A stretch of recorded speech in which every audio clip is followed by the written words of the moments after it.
A IA é um instrumento. Você é maior que a IA, que nem o professor falou para a IA. Quem aqui é melhor IA? É você ou sou eu? A IA falou, não, é o senhor. Nós aparelhamos o IA para nos trazer informações. Então o advogado tem que estar capacitado para buscar as queixas, as demandas, as dores dele ali do cliente. Ele tem que saber o que ele está perguntando para a IA. Quando você faz uma uso capião, é uma aquisição originária. Você encerra aquela matrícula e começa uma outra. E ali vai começar uma nova história. E será que aquela área realmente não ficou um pedacinho para trás? O lado bom do advogado ou do escritório que tem essa vivência é que a legislação mudou, a legislação se adequou, mas o advogado foi acompanhando, então ele vai conseguir identificar. Nesse caso vai ser aplicado dessa forma, nesse caso daquela outra forma, essa legislação aqui mudou, mas essa parte aqui continua válida. Então, quando tem essa experiência de ver essa transformação, fica muito mais fácil, acredito eu, para que consiga auxiliar bem aquela pessoa que precisa do advogado.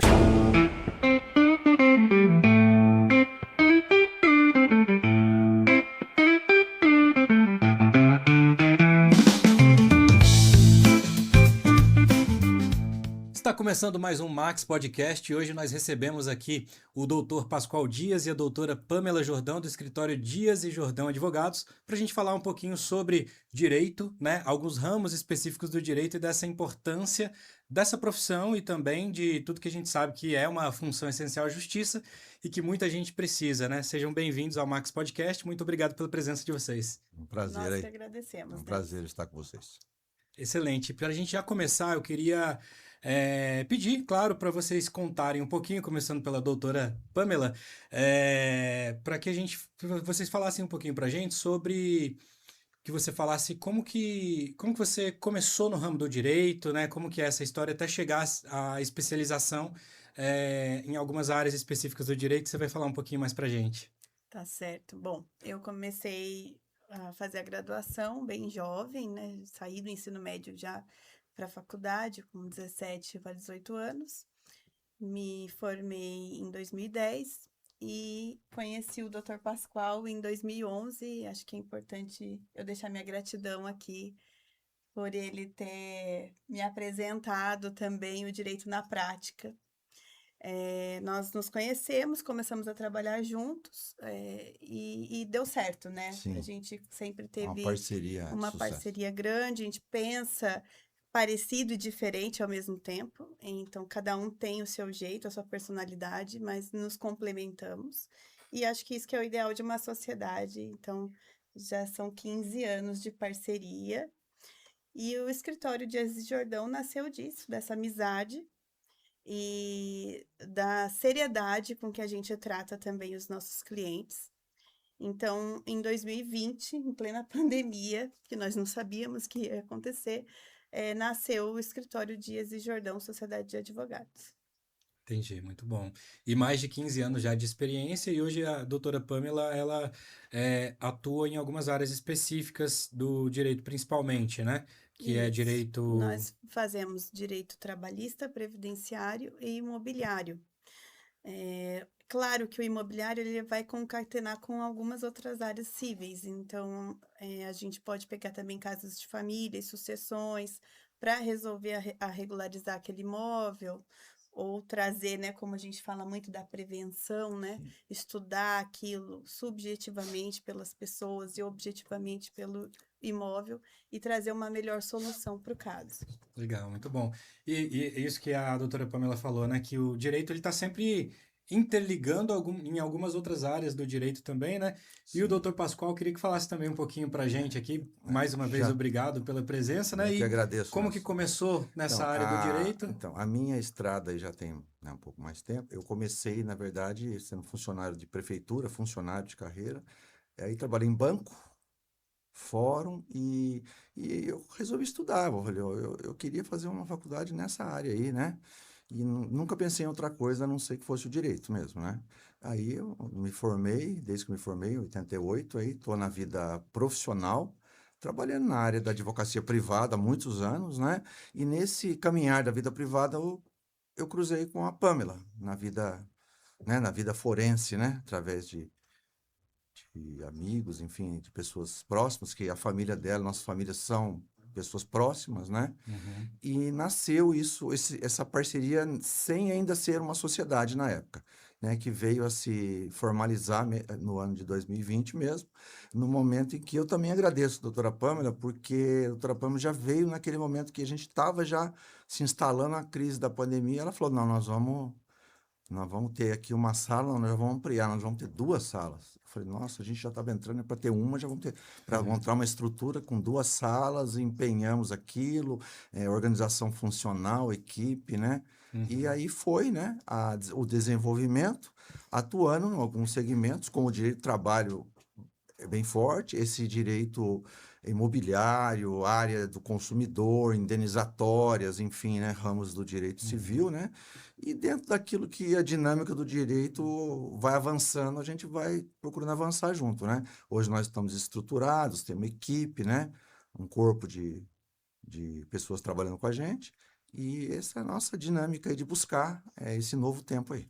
Excelente, muito bom. O doutor Pascoal falou de 88, né? Então, assim, é interessante. A Constituição nossa aí nasceu em 88 também, né? Assim, a Sim, promulgação dela é sim, 88. E aí é legal porque de toda essa experiência também vê muitas coisas acontecendo e sim. mudando, porque o direito também, ele, salvo engano, ele vai se adequando de acordo com as necessidades da Ele sociedade vai, ele também, vai né? acompanhando essa palavra que eu disse, a dinâmica do que o direito vai mudando, que a legislação vai alterando, né? Houve muita mudança. E tem, Inclusive, né? desculpa te cortar, Pode falar. essa parte digital dos processos, Sim, né? depois veio essa parte da advocacia digital. E uma coisa que a doutora Pamela falou, que nós começamos aí em 2020, de lá para cá, o mundo acho que não será o mesmo e o Brasil não será o mesmo, e o Brasil ou o nosso estado, no âmbito forense, né, não será mais o mesmo, entendeu? Porque eu sou do tempo, né, uma nostálgico aí, que é a alegria de ir ao fórum, de Uhum. encontrar pessoas. Hoje a realidade é outra. Já vai se transformando Hoje a cada vez realidade ela é mais. digital, como a doutora Pâmela falou. Uhum. Hoje os estagiários não entendem o que é fazer uma carga de um processo. O que é isso, entendeu? O que é você sair do É, fórum que com é, com pilhas, nós, assim, né? doutora, nós vivemos isso. O Exato. fórum presencial, entende? É essa a nossa O história. protocolo até às 19 horas, É, né? Hoje é até às 11h59 dentro da sua casa. Então, Uhum. tem as facilidades que eu acho que o digital trouxe. trouxe. Inclusive, a gente pode atuar também em maior extensão territorial. É, Mas é diferente da vivência que nós tivemos no presencial, no formato apenas presencial. Sim, sim. E vai não só acumulando vivência, então por isso que essa vivência, essa experiência é muito importante, até porque aquela pessoa que precisa do advogado, ela precisa contar com um bom advogado, e quanto mais experiência ele tem, a gente sabe que melhor vai ser, né? E tanto acompanhar essas mudanças, mas como também sou um pouco suspeito para falar, porque gosto muito da área, né? Estou envolvido também de uma certa forma com a área do direito, sim. né? A minha família também é muito presente nessa área. E aí o que eu percebo bastante, até olhando assim, é justamente isso. Essa dinâmica de transformação, mas o lado bom do advogado ou do escritório que tem essa vivência é que a legislação mudou, a legislação se adequou, mas o advogado foi acompanhando, então ele vai conseguir identificar. Nesse caso vai ser aplicado dessa forma, nesse caso daquela outra forma, essa legislação aqui mudou, mas essa parte aqui continua válida. Então, quando tem essa experiência de ver essa transformação, fica muito mais fácil, acredito eu, para que consiga auxiliar bem aquela pessoa que precisa do advogado, né? Ô Nelson, vou pegar um gancho, que é uma coisa até que eu gosto da doutora Pâmela no trabalho. Eu tive um curso da OAB, que teve agora recentemente, doutor Flávio Tartucci, e ele conversando com a IA, ele numa guerra com a IA.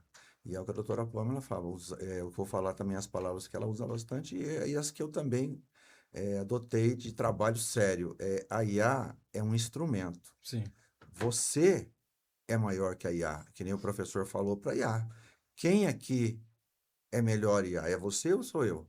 A IA fala, não, é o senhor, porque nós aparelhamos o IA para nos trazer informações. Então, o advogado tem que estar capacitado para buscar as queixas, as demandas, as dores dele ali do cliente, ele tem que saber o que ele está perguntando para a IA, porque às vezes a IA ela não está preparada para responder. E isso só advogados com extremo cuidado, como a gente tem sido, né, vão ter essa cautela de receber informações da IA, mas fazer checagens necessárias para transferir para o nosso trabalho, a produção do nosso trabalho intelectual, o melhor em prol dos nossos clientes.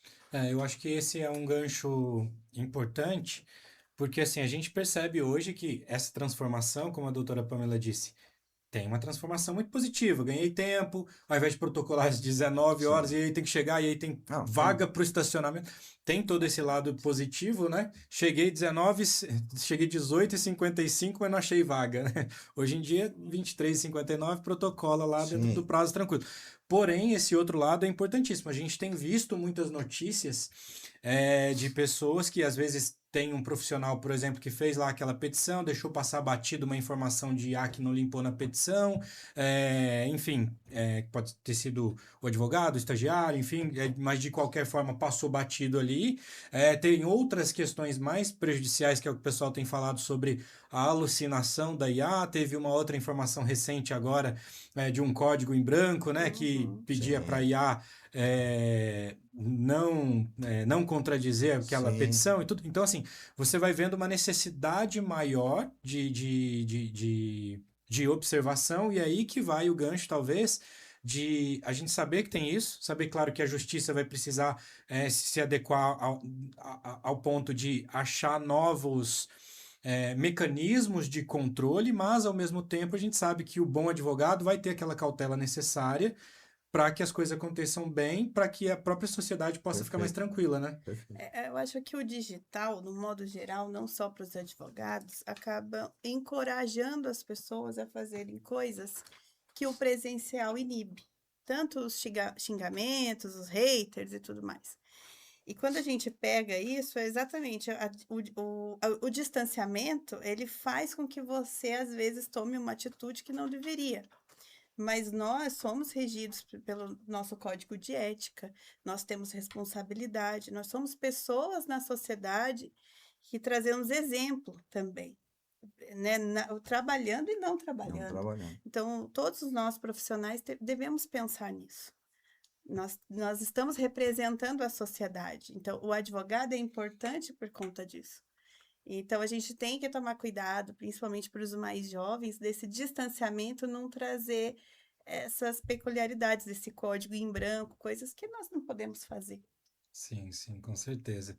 E aí, puxando, né, a gente falou digital, a gente sabe que até no direito do trabalho, por exemplo, né, que é um ramo que o Dr. Pascoal Dias está ali presente com bastante afinco, né? E falando do direito do trabalho propriamente dito, hoje também a gente tem visto, aí eu já vou começar com polêmica, né?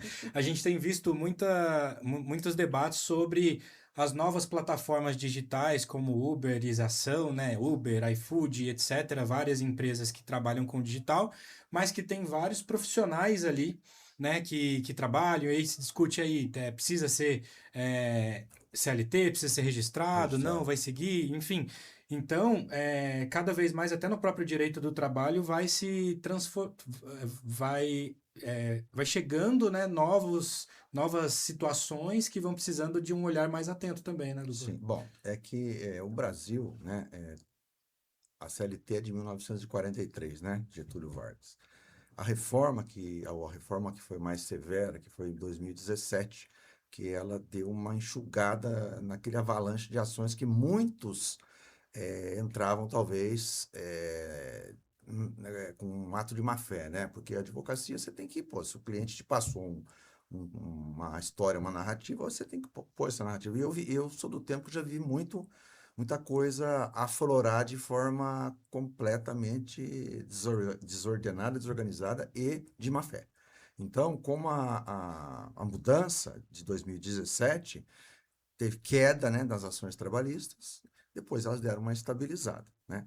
Agora, por ser uma legislação que tem um período conservador sobre o que é ser empregado, nós ainda estamos vivendo mudanças, né? Mas nesse assunto tem posições firmadas que o motorista de Uber é empregado, né? E até que isso tenha assim um amadurecimento, uma maturação plena, eu entendo, porque ele presta serviço para alguém, ele tem horário de trabalho, ele tem a fonte ali que ele vai fazer o pagamento. é a mesma forma que eu vejo o motorista entregador de alimentos para restaurante. Para mim, ele é um empregado, para mim, no meu entendimento. E o Uber, ele transporta um passageiro com o carro dele. O outro transporta alimentos na moto. Estou fazendo Uma um analogia aí. paralelo disso, né? Então, e mesmo hoje, você vê, nós estamos aí, temos casos, tudo, a doutora Pamela também, que é a pejotização. Ela teve vários, né? Vários andamentos aí conturbados nos tribunais, Muitos entendimentos que... até uma suspensão e agora a liberação para os processos tramitarem, porque eles mesmos ficaram numa zona de dúvida. O que pode ser pejotizado? O que é fraude? Entendeu? Porque a fraude é justamente a pejotização de mascarar um contrato de trabalho. Você pode pejotizar? Acreditamos que podemos pejotizar, mas tem que ter regras. Então, o próprio Supremo Tribunal gerou uma dúvida e eu não sou um defensor da pejotização, sou defensor do empregado registrado. Então, nesse ponto, a minha posição é que tem que reconhecer o vínculo, mas não está definido isso ainda. Ainda está, né, doutora Pama? Ainda E eu acho que a temos, gente tem que pensar no princípio da verdade, né? da Que verdade real. rege os contratos de trabalho e tudo. E aí, se essa pejotização, como, né, o doutor disse, está mascarando um vínculo empregatício, Sim, a gente não pode considerar ele como correto, sim, né? perfeito, é isso mesmo. Até porque a gente sabe que em algumas situações vão ter, claro, casos e casos, né? Cada caso é um, mas vai ter situações que a empresa vai falar, ó, é PJ, mas quero que você cumpra horário, faça isso, faça isso. Então, Aí já entra nessa questão da verdade real, né? Descaracteriza, porque Descaracteriza, tem né? que corporificar esse PJ de maneira que ele tenha a independência dele, que a gente consiga afastar a discussão de empregado, né? Uhum. Que ele tenha uma posição Eu acho que diferente. isso também é um reflexo das gerações, porque as gerações mais novas já não aceitam os mesmos ambientes de trabalho que as gerações mais antigas permitiam, né? Uhum. Então, eles querem ter mais flexibilidade para ficar com a família, para levar o filho no colégio, e é essa flexibilização que vai, talvez, encontrar o É, contrato de PJ, né? Ele vai Uhum. ganhar um pouco menos, ele está consciente disso,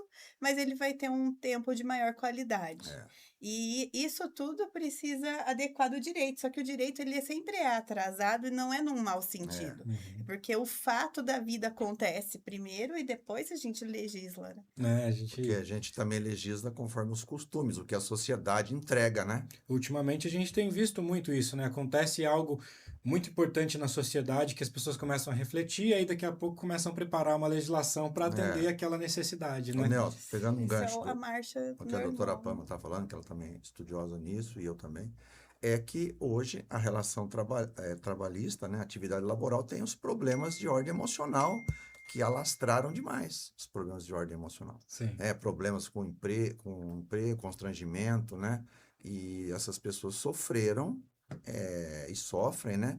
Essas questões de natureza emocional, esses constrangimentos, que isso trouxe uma evolução, né, doutora Pam? Para que eles possam se socorrer dos advogados para repelir essas lesões que traumatizam a vida das pessoas, com depressão, né, com A situações, né, NR1, né, NR1, que agora. hoje está na moda, que a pessoa precisa trabalhar, ter um trabalho equilibrado, um trabalho de uma condição pacífica de trabalho, não trabalhar de forma sofrer violência emocional. Falando da NR1, né, e também dessa questão, a gente recebeu aqui no podcast da Max há um tempinho atrás, a Nath, que ela é uma arquiteta especializada em psicoarquitetura. Então, Legal. a psicoarquitetura, ela mostra como a arquitetura do ambiente influencia também no psicológico das pessoas. E a gente pode ir até além, puxando um pouquinho do gancho da R1, mostrando que às vezes no ambiente de trabalho, de acordo com o que você recebe, que você está ali daquele ambiente, e não só falando da arquitetura em si, mas todo o aparato daquele ambiente pode influenciar realmente no psicológico da pessoa, né? Se Perfeito. é um trabalho estressante, difícil, etc., várias coisas podem acarretar. E aí, nesse caso, a gente não fala nem dessas novas questões do trabalho como uberização que a gente falou, mas aí, doutor, tem também O trabalho que a gente vê nas fábricas, no dia a dia, tem muitas Sim. questões assim que eu acho que também merecem atenção, né? Sim, então, hoje o empregado já não dá mais aquele grito solitário. Hoje ele consegue falar e a fala dele chega, né? Vai chegar no Ministério do Trabalho, vai chegar para os advogados, vai chegar no Ministério Público do Trabalho, né? E aí pode desencadear realmente discussões judiciárias, né? Ou judicialização, para repelir essa atividade empresarial nociva, né? Entendeu? Sim, É sim, isso. sim. Sim, em muitos casos que nós atendemos no escritório, a gente atende por condições especiais mesmo de trabalho, né? Insalubres, Sim, perigosas, sim, que além dessa questão emocional, tem a questão física mesmo de sim. perigo. Exato. Então, não sei se a gente já pode entrar nisso, Com mas a certeza. grande questão que o doutor Apan falou é o nosso escritório. Ele trabalha nessa área mesmo que é o direito do trabalho, mas como proteção à vida, né? Os riscos das atividades insalubres, né? Dos riscos biológicos, né? Como as limpezas de banheiro de repartições públicas, metrô, estação rodoviária, enfim, Que merecem uma atenção que muito aqueles especial trabalhadores ali. sofrem um risco biológico. E ele agora, ele está acentuado, ele está tendo ganho, a sociedade ganhou esse grito aí, que é risco biológico insalubre, né? Outros riscos, que é isso que a gente tem atuado em demandas grandes, são os riscos da periculosidade, que são os riscos em que o infortúnio pode levar a lesões graves ou à morte, que é os riscos de produtos inflamáveis, né? Materiais radioativos, que a gente já discutiu, clínicas que detêm material radioativo, clínicas odontológicas, clínicas empresariais que prestam serviços odontológicos, né?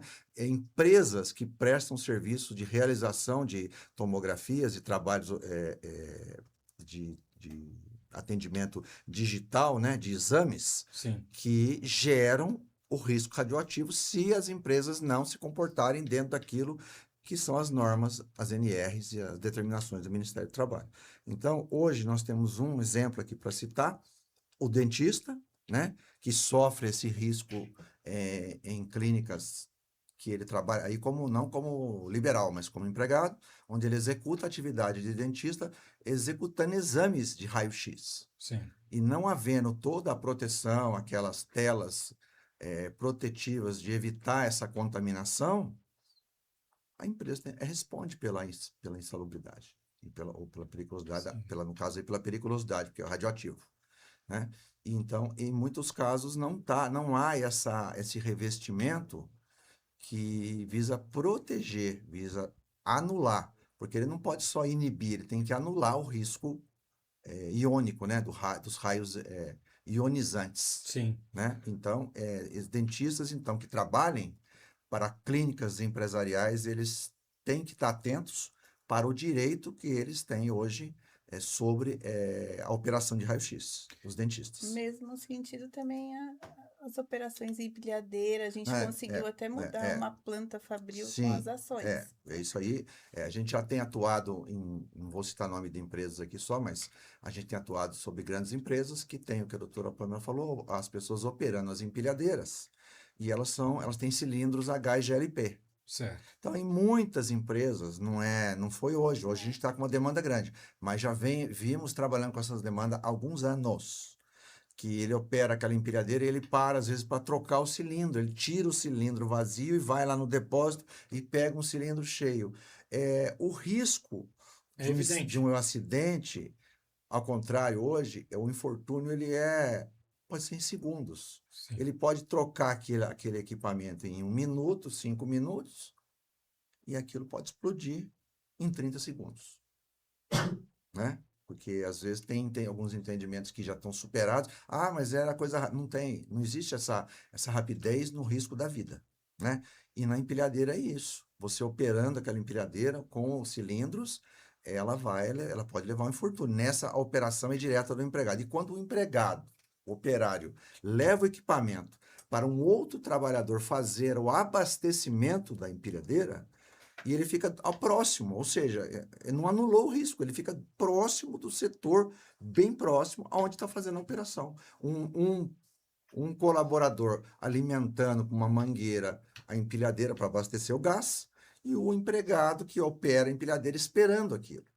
Havendo um acidente ali, o risco é fatal para todos. Sim. Para aquele que ganha a periculosidade que está operando a máquina, mas para aquele que não ganha também. Não ganha, mas está exposto. Mas está exposto. Mas o objetivo é Exato. proteger a vida Uhum. dos dois, ou de Sim. quem estiver próximo. E as empresas não inibem, não conseguem neutralizar e não conseguem afastar a grandiosidade do risco que é um empregado ter sofrer um acidente fatal, Sim. né? Ocasionando uma morte. E daí a Então, a importância... gente tem tido êxitos na segunda instância, na terceira instância, que é o TST, né? E nosso trabalho está aberto hoje para um campo grande nesse sentido, Sim. de trabalhar com as empresas que têm esses riscos ambientais, né? Da atividade funcional diária, da rotina, tanto da insalubridade como da periculosidade. Com certeza. E daí a importância daquele profissional, daquele empregado, né?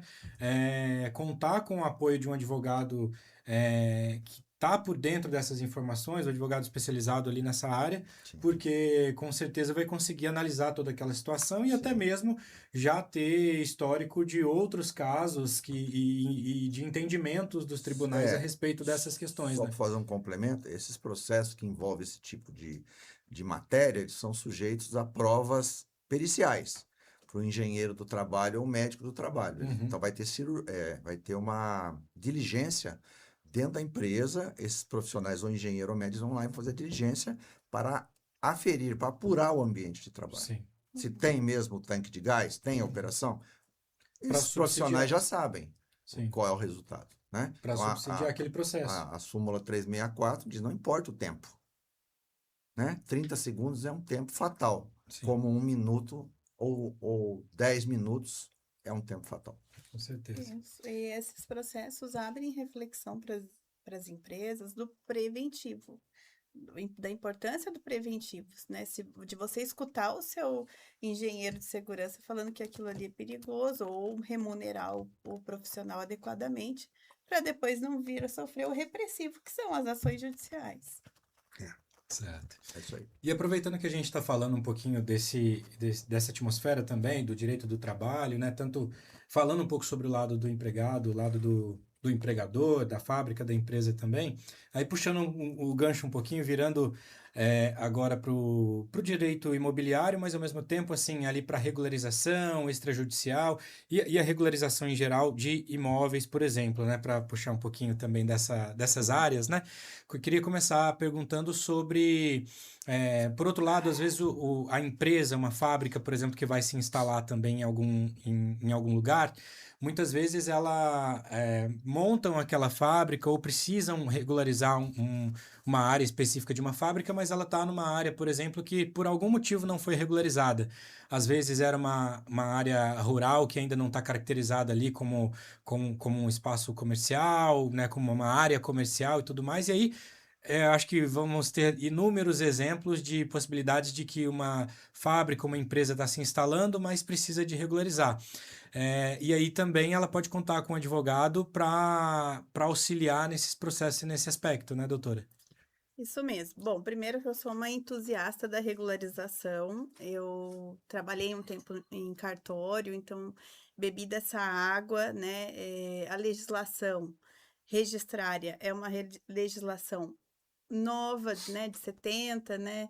Então, as pessoas estão ainda colocando na cultura que ela precisa fazer o registro do seu imóvel.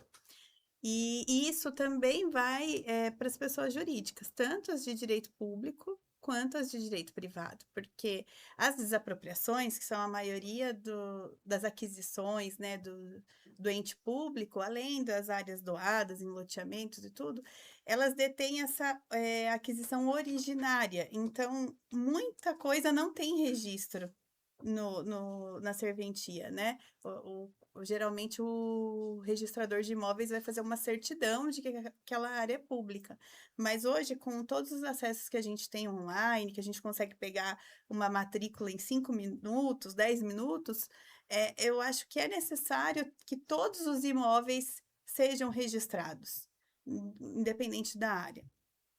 E às vezes uma empresa vai se instalar no município e o município tem interesse de que aquela empresa esteja ali para ter mais postos de trabalho, para melhorar a economia da cidade, né? Vai ter mais rentabilidade, e fazem algum tipo de memorando de entendimentos para que aquela empresa venha. Geralmente é uma área mais distante, né, do centro, então vai ser uma área rural que pode virar industrial, a depender do zoneamento, né? E essa empresa se instala ali, mas não necessariamente aquela área está regularizada junto ao registro imobiliário. Sim. E hoje a gente se fala no mosaico, né? Hoje existe uma tela lá do site dos registradores, onde eles querem capitular todos os imóveis mesmo, né? No georreferenciamento, e isso vai até diminuir depois no futuro o que a gente chama de demarcação adequada daquelas áreas, porque os registros antigos, eles ainda têm as demarcações muito com uma linguagem muito já defasada e que não se adequam à realidade. Então, muitas vezes, quando você faz uma retificação de registro, você até ganha a área. Então, eu sou sempre adepta à regularização, em todo sentido, e de que aquele imóvel conte a história dele, né? Porque vão derivando as aquisições. Quando você faz uma uso capião, é uma aquisição originária. Você encerra aquela matrícula e começa uma outra. E ali vai começar uma nova história. E será que aquela área realmente não ficou um pedacinho para trás, né? Então, os cartórios agora estão tentando fazer isso, esse mosaico, e a gente também tem que entrar nessa adequação. Então, como uma advogada entusiasta, muito entusiasta dessa área, que gosta do que faz, e virginiana, a gente gosta dos detalhes, então a gente quer regularizar tudo. E aí a gente entra numa outra questão da uso capião. Eu entendo que a uso capião é a última coisa que você deva fazer. Se você pode regularizar com um registro daquele loteamento, regularizando aquela área, fazendo o inventário, por que você vai fazer o uso capião? Que é um processo moroso, vai demandar muitas custas, você vai ter que contratar um engenheiro para fazer um levantamento topográfico. Por que não tentar regularizar? E só mesmo quando não há mais possibilidade, aí a gente faz a uso capião. Então, esse estudo é muito importante. Às vezes você acha que aquilo é muito caro, é muito difícil de fazer. Então, faz uma prévia, faz uma consulta com um advogado da sua confiança, pede para ele fazer um parecer para você, aí você vai ver, hoje eu posso fazer esse passo, amanhã eu consigo caminhar para aquele. E aí, no fim, você vai conseguir regularizar. Porque o que a gente vê são famílias, gerações e gerações com os imóveis irregulares. E isso entra na dinâmica familiar também como um desajuste entre os entes, né? Porque você era mais querido daquele pessoa que faleceu e começa uma briga. Então, a gente pode também tirar esse campo das animosidades familiares, né? Regularizando. E aí eu também ia num outro ponto de cooperação entre as pessoas, principalmente nas regularizações, que a gente pega núcleos grandes, né? E aí um grupo um grupo de 10, 20 pessoas quer regularizar aquela área, que vai beneficiar a todos. E aí tem um grupo que não gosta daquele outro grupo e quer prejudicar, não entrega documentação, não quer ajudar e não entende que essa cooperação é para o bem de todos, não é para o Esse, bem no de um grupo caso, só. daquele REURB. Da Da REURB. REURB, né? Isso. Eu vi recentemente que é uma legislação até recentemente nova, mas que possibilita que aquela área seja regularizada, né? Exatamente, porque pode ser que aquele núcleo é consolidado, né? E existe um marco temporal para ele existir. Mas os municípios não conseguem fiscalizar, porque é difícil mesmo, não acho que é um problema de um município específico, acho que todos sofrem com essa dificuldade na fiscalização.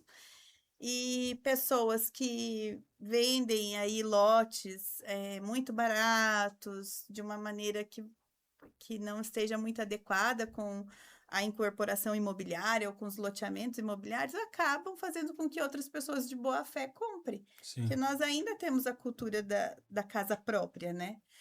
Então, se você não tomou os cuidados necessários anteriormente para ver se aquele imóvel está regular, que pelo menos esse grupo coopere na REURB, né, que é a regularização imobiliária, para fazer com que aquele núcleo fique regular e aí você consiga depois dar andamento, porque nos núcleos de 20, 30 anos, pessoas falecem, Assim, pessoas se divorciam, e como que ficam essas relações? Principalmente quando não há, às é, vezes, o documento sim. necessário e aí precisa Ô, se Nelson, correr atrás, né? pegando esse Exato. gancho, a doutora Pamela tem feito isso, eu também acompanhado a doutora Pamela, atendendo isso, e às vezes as pessoas entram numa zona de acomodação.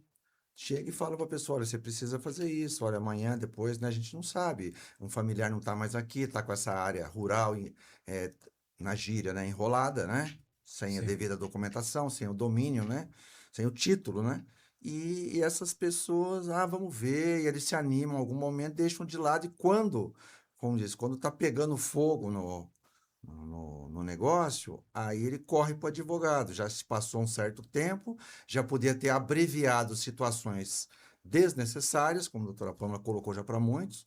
Aí ele fala, nossa, a senhora falou isso, o senhor falou isso lá atrás, aí não estou passando por um problema que eu não precisava passar. Por quê? Porque não está ouvindo aquela advocacia de estudo, aquela advocacia informativa e aquela advocacia preventiva de solução de uma situação como é a possibilidade de regularização diária.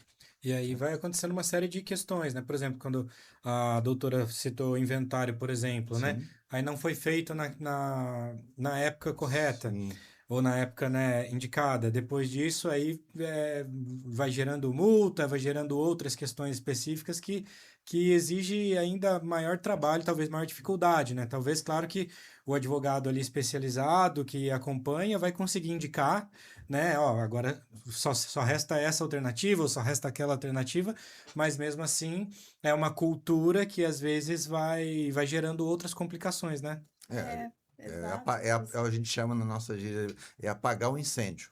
É o advogado bombeiro. Ele vai lá apagar o incêndio, né, doutora Paula? Porque o sucesso do preventivo é É, quando ele não acontece nada depois. é, Então, às vezes a pessoa pensa, eu vou, sei lá, vou me consultar com um advogado e vou pagar lá o honorário dele. Mas para quê? Se não vai acontecer nada. Mas justamente pela prevenção que você colocou ali no parecer, que você orientou, a pessoa vai prevenir que não aconteça nada e ela não tenha custos maiores.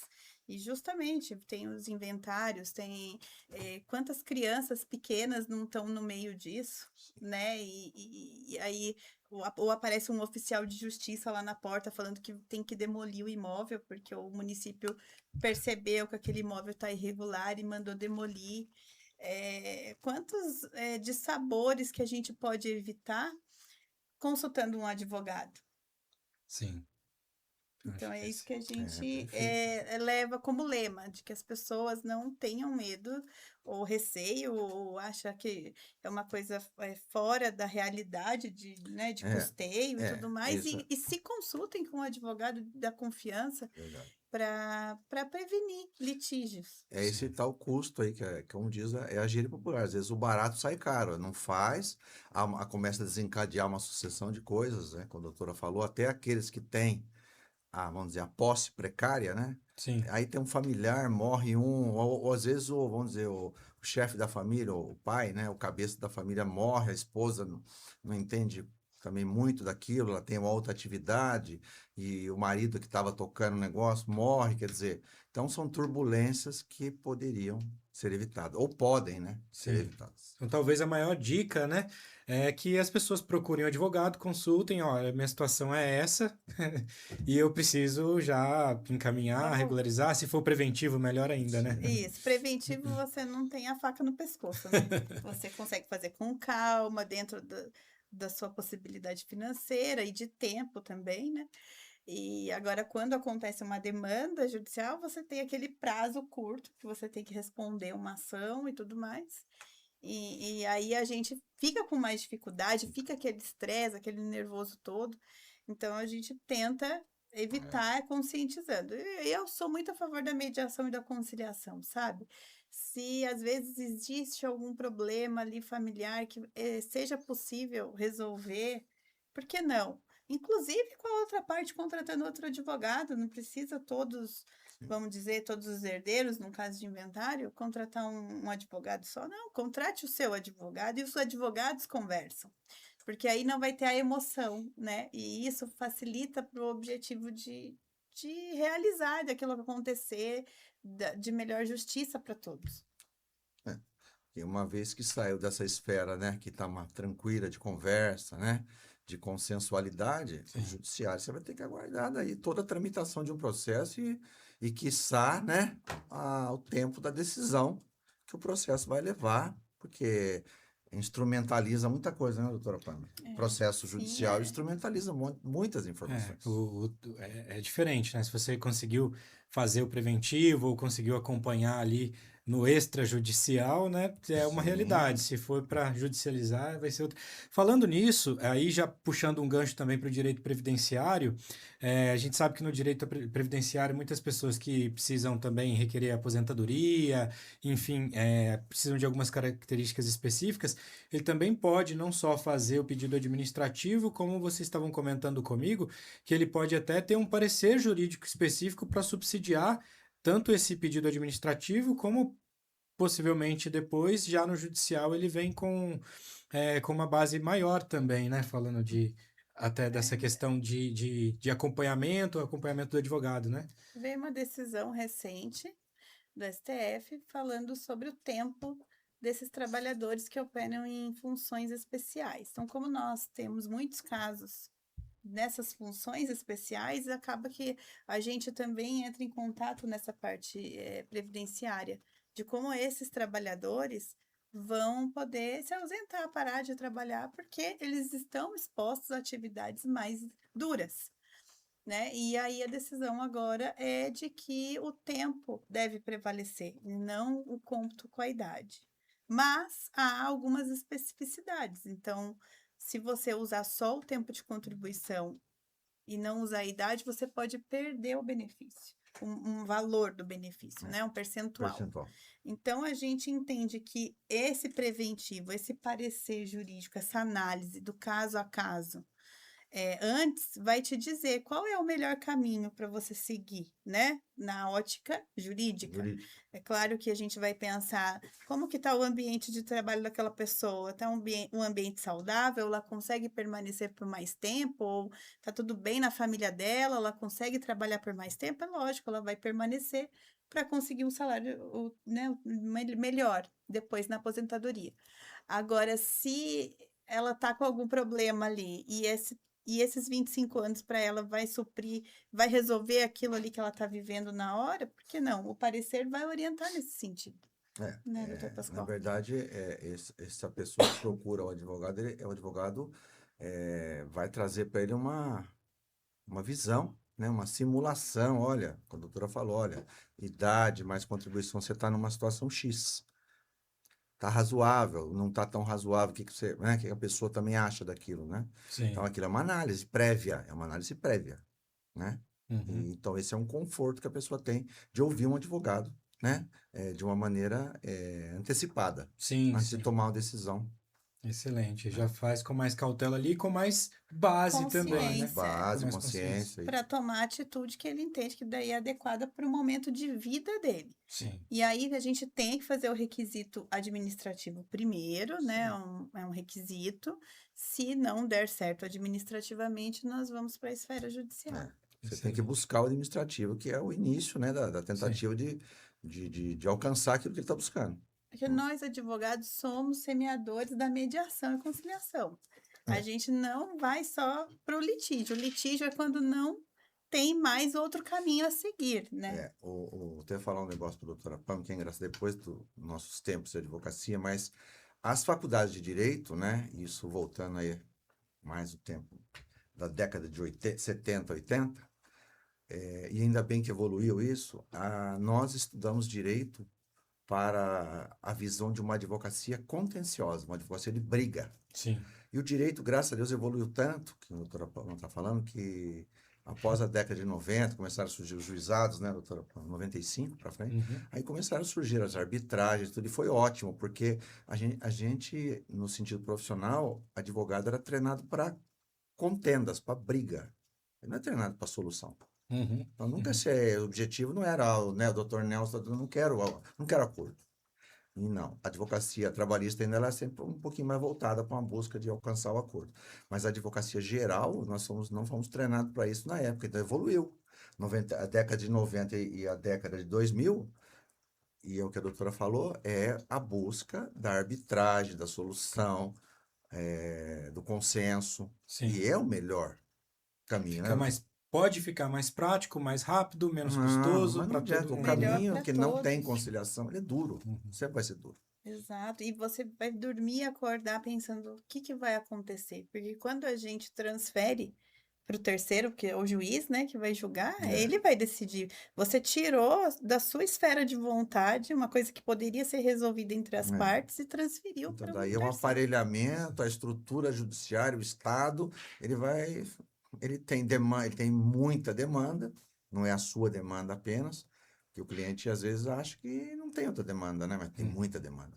Então aí, Milhares, né? agora quando estamos só nós, 4 pessoas relacionadas numa discussão, advogados, clientes, nós achamos a solução. Uhum. Agora, o judiciário já demora, né? É outro Já trâmite. muda o patamar da discussão. Nós estamos já chegando quase ao fim do Sim. nosso bate-papo, da nossa conversa. Está muito legal, principalmente porque é um assunto importante e necessário, né? Como bem se diz, né? A advocacia é uma função essencial à justiça e todo mundo, em algum momento, precisa da justiça. Precisa sempre, mas em algum momento pode precisar na prática para si mesmo, né? Uhum. E aproveitando, então, eu queria ainda fazer uma pergunta para vocês, que é assim, considerando toda essa experiência e tudo mais que vocês têm, né, de bagagem, de carreira também, com certeza tiveram muitos processos e muitas causas que vocês também atuaram. E eu queria que cada um contasse para mim um pouquinho, e quem quiser começar Tá, pode ficar à vontade, doutora. mas que contasse um pouquinho, não precisa citar especificamente, mas um tipo de causa, por exemplo, que olha, essa causa aqui me marcou bastante, ou foi muito interessante, ou houve uma reversão num determinado aspecto, ou então foi muito legal porque a justiça ou o tribunal ele acolheu a nossa tese. Queria que vocês contassem um pouquinho pra gente assim, se tem alguma causa nesse período, com certeza vai ter, mas que marcou nesse aspecto, sabe? Você quer começar? Sei que fala. Você tem alguma já em mente? Pode falar.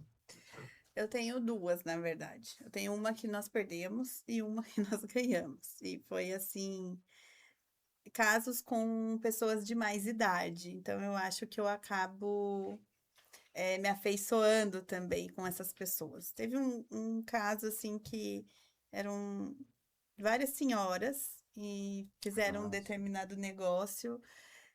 Infelizmente, elas não procuraram assessoria à época, acabaram alienando o imóvel delas, a partir de unidades futuras. Esse imóvel foi transferido a um terceiro e a justiça entendeu que esse terceiro estava de boa fé e ficou com o único imóvel que elas tinham para morar. Elas ficaram na rua. E nós tentamos muito, mas infelizmente nós não conseguimos ter o êxito. Elas tiveram que desocupar o imóvel. E isso eu tenho até hoje. É um caso bem antigo, mas que me marcou porque foram senhoras que foram para a rua. Assim, e a gente teve que dar essa má notícia.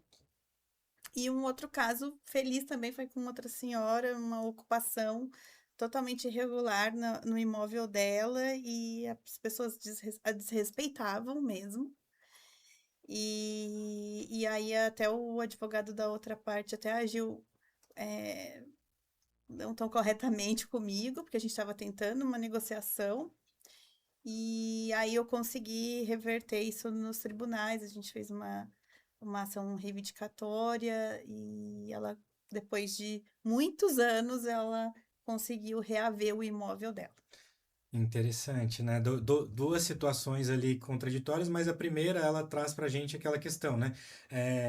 Para as pessoas que não são operadores do direito ou não têm tanto contato, talvez tenha aquela visão, opa, sendo o único imóvel, nunca vai perder, nunca vai acontecer nada, mas só que tem casos e casos, e aí daí a importância de consultar um advogado antes de fazer um negócio, isso serve para todo mundo, né?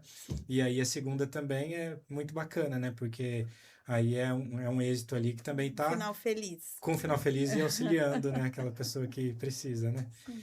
E doutor, Tá, tem... tem. Eu acho que duas aí que eu lembrei, que é tanta coisa, que uma ação trabalhista movida contra uma empresa de ônibus aí, de muitos anos atrás, e nós estamos pelo reclamante, a gente lutou, porque tem a fase de conhecimento, a sentença, e e a execução. E a gente tem aquele ditado, né? Se a empresa não tem nada, a gente cai naquela gíria, ganhou, mas não levou.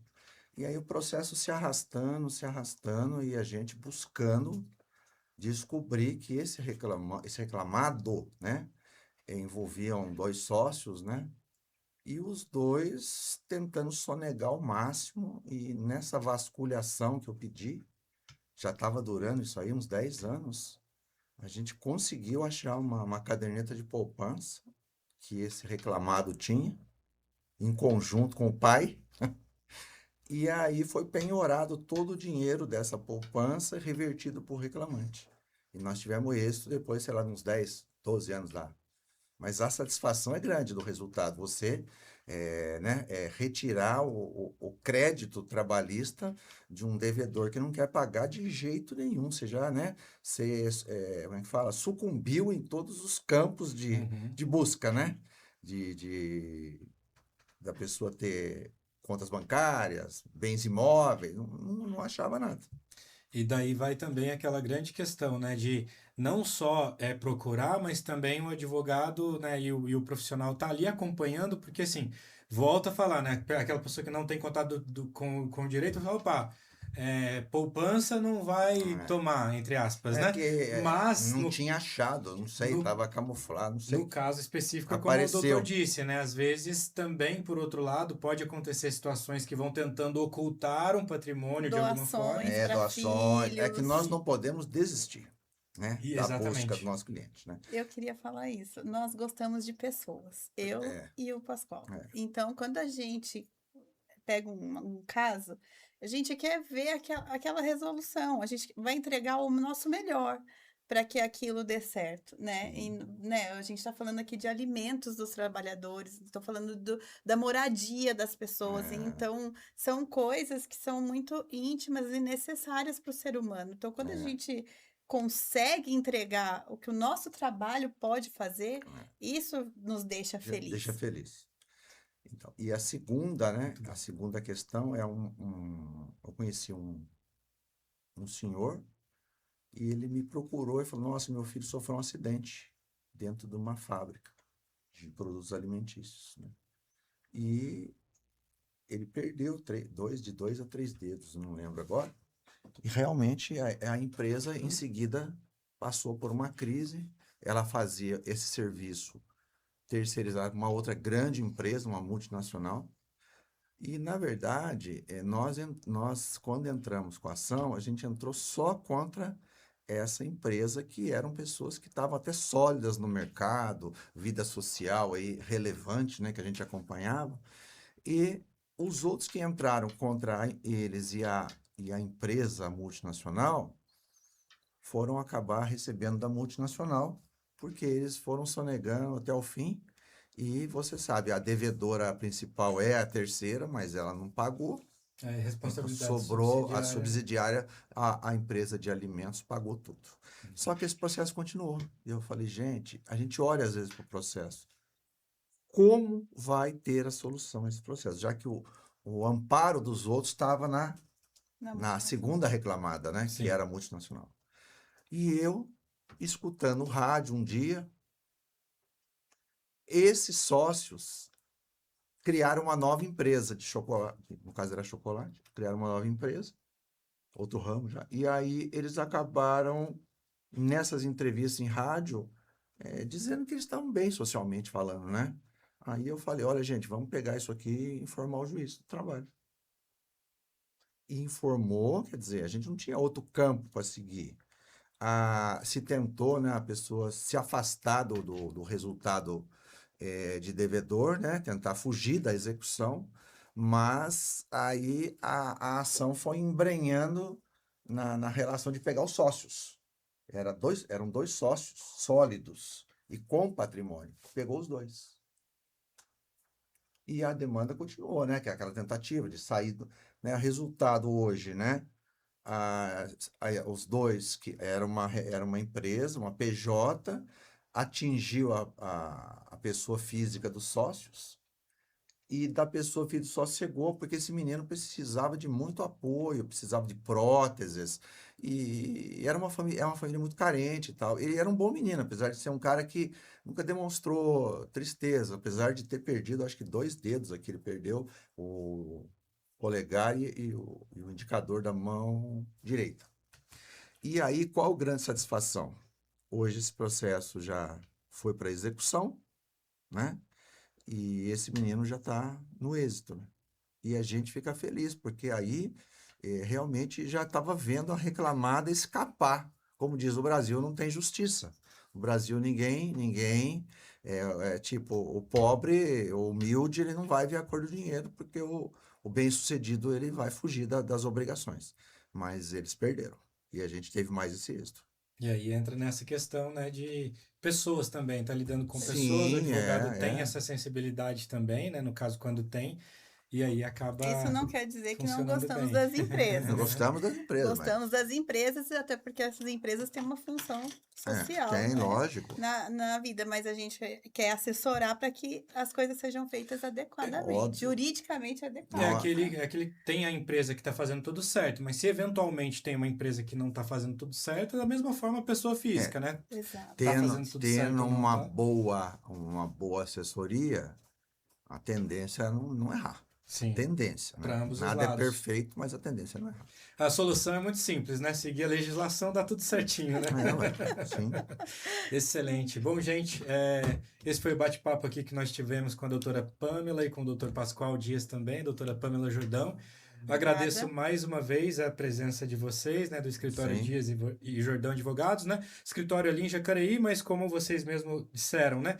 Não só tá coladinho com São José dos Campos, mas hoje, com as facilidades que nós temos no digital, dá para expandir aí o atendimento territorial também, né? Sim, nós atendemos em outras cidades também. Você me permite aqui, eu tenho uma fala que eu Claro, postei fique aqui, à vontade achei bonito também. sobre advogado, só ver se eu consigo. Já agradecendo também, mas justamente por isso também, se Aham. quiserem já aproveitar também e deixar um recado, falar algo, complementar com uma informação também, é super bem-vindo. Ó, eu posso ler, viu, Opa, doutor, em à nosso vontade. nome? Ó, a justiça pode ser representada por uma balança, mas é o advogado quem a coloca em movimento. Você entendeu? E tem mais uma, que essa também eu dedico ao nosso trabalho aqui, né? O dia em que sofrimento do cliente deixar de incomodar você, será o dia em que a advocacia deixará de fazer sentido. Esse é o nosso lema. Muito bom. Não estava preparado, Excelente. mas aconteceu. É o nosso poeta. Muito obrigado mais uma vez, Obrigada, doutores. Obrigado, eu que Nelson. agradeço, Nós Nelson. agradecemos Obrigado. o seu convite.